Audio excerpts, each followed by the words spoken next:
আছে কয়রকম? এক রকমের ডাক্তার আছে, একটা টেস্টের দরকার একটা টেস্ট দিবে, দুইটা টেস্টের দরকার দুইটা টেস্ট দিবে।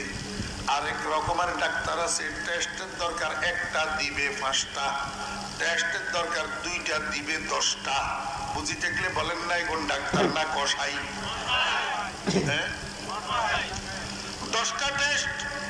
একটা গরিব রোগীকে, গরিব রোগীর অভিভাবককে 10টা টেস্ট হাতে লাগাইয়া দিছে। হাতে চিন্তা করে নাই 10টা টেস্ট করার মতো 6-7 হাজার টাকা টেস্টে ব্যয় করার মতো অ্যাবিলিটি তার আছে কিনা, এইটা তার চিন্তা করার দরকার নাই। তার চিন্তা করার বিষয় হলো ওই যে শতকরা 40%, 100 টাকার মধ্যে 40 টাকা প্যাথোলজি তারে কমিশন দেয়। এই কমিশন ভোগ করা হলো তার উদ্দেশ্য, রোগী জাহান্নামে যাক।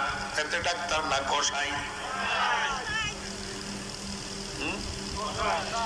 এই কসাইগিরি আমাদের দেশে চলতেছে কি চলতেছে না? আল্লাহু আকবার। আর লম্বা কইলাম না, নইলে আরো কোয়ার আছিল কিছু, সময় নেই।